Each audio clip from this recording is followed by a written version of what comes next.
Guys, so I finished this little project today. This little thread catchy basket for my sewing table. And I just love it so much. I'm going to make one for cabbage. I don't know if I'm going to embroider the word cabbage on here, but I'm so tempted. It's either fabric or cabbage, or maybe cabbage aka fabric. I don't want to put the word scraps on there, so I'm like super close to saying cabbage. Yeah, cabbage. So I just pressed my little piece of fabric that I found in my whites bin where I keep all the white fabric. So I like working with a larger hoop. I find that I'm able to comfortably hold one. This isn't the one that I was looking for, but okay. So this is 9 from one side to the other. Okay, and I'm just going to draw the design that I would like to have on this.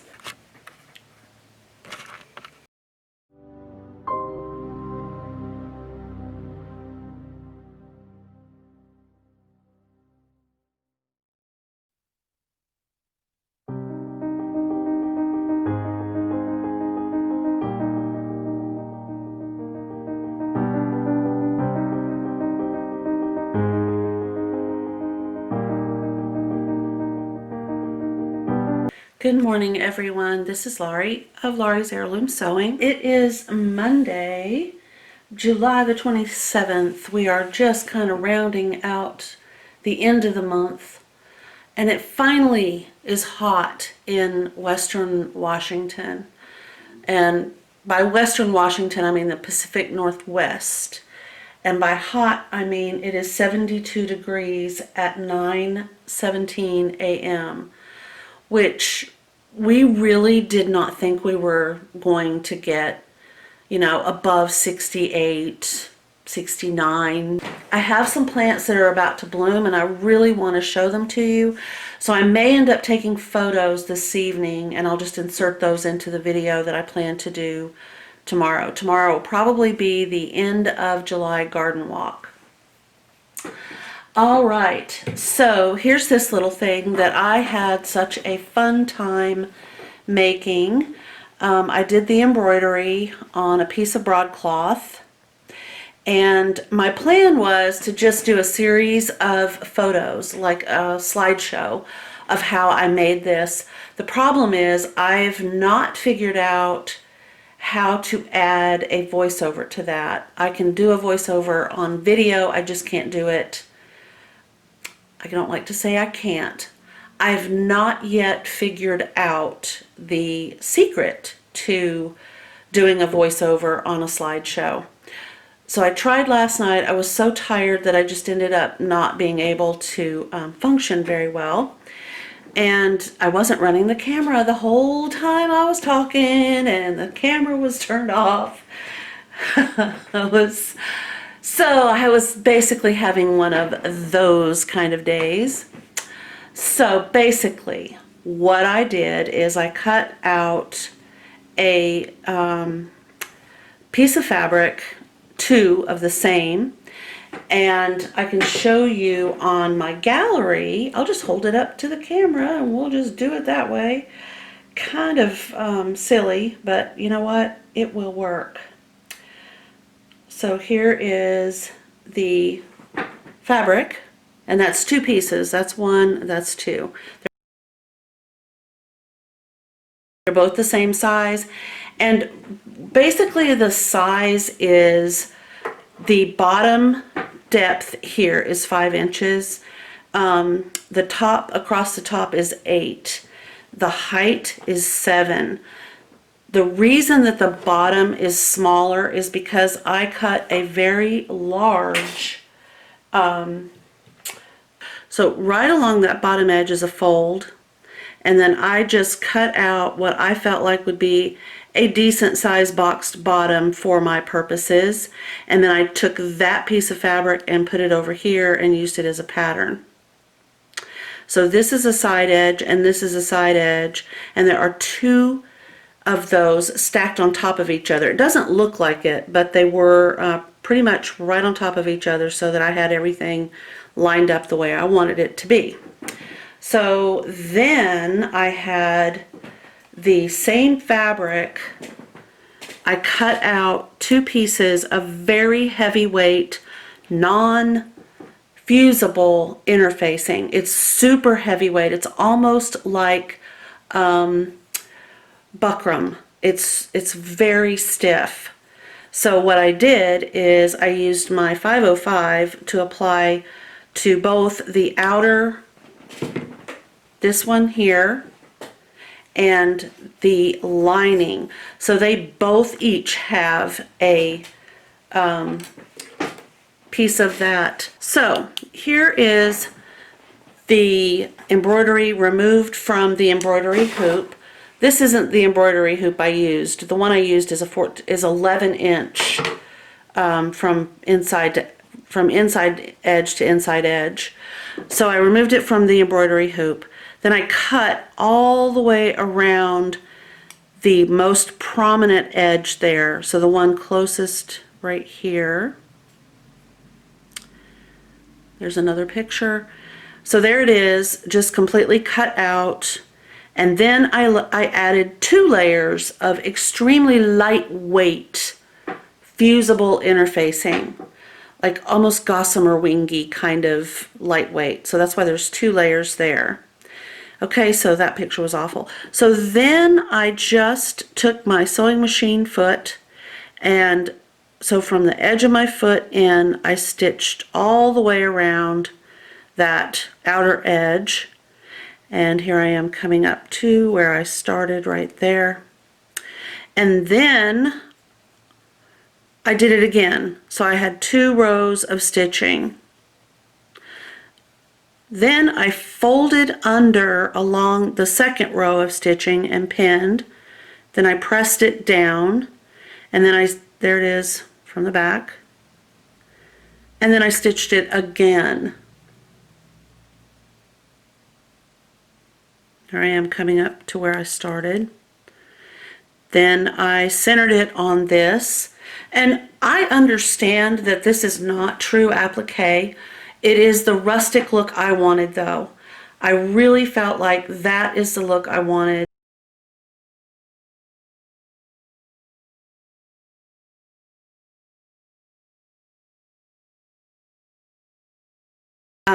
I can only tell you, as far-fetched as this sounds, when I lived in Georgia, my mother, my sister, and I used to go what my mother would call a junk walk. And she would put us in the car during the summer when we were young. I might have been like 10 or 11, and my sister is 3 years younger than I am. And we would get in the car and we would literally go to these really old antique stores, like just out in the middle of nowhere, little tiny towns in Georgia. And you can imagine, in a state as rich in history as Georgia, there were so many beautifully managed and maintained items from our past. And one of the things that I ran across over and over again were things like this. Simple little just somebody went around with by hand, would stitch in a circle, which I fell in love with that whole idea. Ovals and circles became like my fave.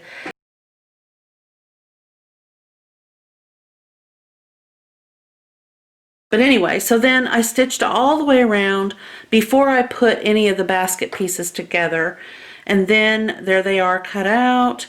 And then there's that boxed bottom cut out. There's the heavy stiff interfacing, the application of that. Here I am sewing this right along the edge there. And you can see there are 2 rows of stitching. Okay, so get back to my photo thing. There it is applied. Now, here's the thing. Here's the little tip. I did not use a walking foot, and I should have, but after I got like most of the way around and realized that I should have, I decided I wasn't going to remove all those stitches and do it again. But if you want a very smooth application, then I suggest you put the walking foot on your sewing machine, because you have on the back of this embroidered piece, you have interfacing, and then this fabric right here is by itself up next to your sewing machine bed. You have that very slick paper that acts like paper. This is it right here. I mean, you can tell it's just, it's so, it'll stand up almost all by itself without anything holding it. It's just crazy. So that was on the sewing machine bed, and then this had interfacing behind it. So there was a lot of slipping, and by the time I got back to where I started, I have a little tiny wrinkle where this interfacing was getting pulled because this lined fabric was so super slick. So they kind of work against each other. You have the slickness of your presser foot against the roughness of the feed dogs, and they cause kind of an uneven slipping. So that's why that occurred, and I just decided, you know what? I'm going to put a little rustic bow on there, and I adore it. So the way that I finished the top was the kind of a traditional way, where you fold the bottom. I'm going to look and see if I can find those pictures, because I do. There. Okay. So right along the top edge, you fold the top edge toward the inside, and you fold the lining fabric toward the outside so that they are folded together, pinned, and then you just stitch along to complete that look. So there you go. Now I've started working, oh, and here's my, I've already begun to use my little basket, and it's just perfect. It doesn't fall over. It has a lot of really good body. And all it has in it is that weird papery interfacing that it's fine. I love it. So yesterday I drew out another one, and of course, as you can see, it says cabbage.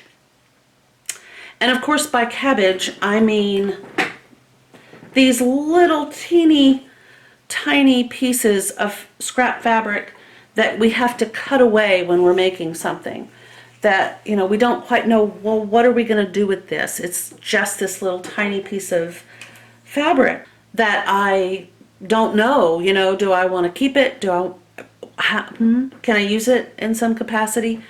So I'm going to do another one of these because I like it with the buffalo check. I think they go together really well. Now the other thing I did yesterday is I drew my design freehand. I didn't want to trace anything. I just decided I'm just going to draw my own, and that's what I did. I started stitching on it last night because I could not sleep.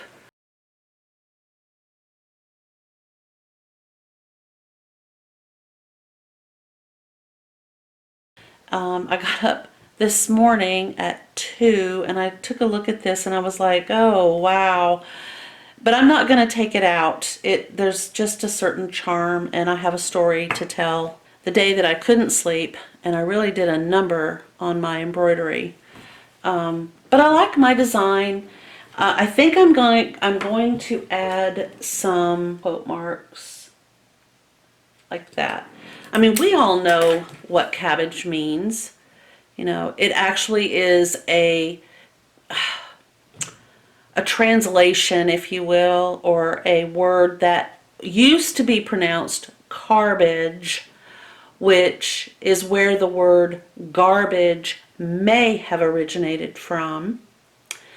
But if we're going to keep it and utilize it rather than throwing it away, rather than garbage or garbage, cabbage is a much more apt word to describe those little teeny tiny snippets of fabric and bits and pieces of our sewing projects. Okay, so I think I've gone ahead and decided on that part. And then I decided I wasn't going to use, thread. I wasn't going to use basket of thread that I have right here. I was carrying this around with me while working on the thread basket, but I chose the threads that I wanted to use last night when I thought that I was filming, and I just put them all in this small one. These are all the colors. This is a green, by the way. It's a great way to use up thread that you probably don't want to use on the sewing machine.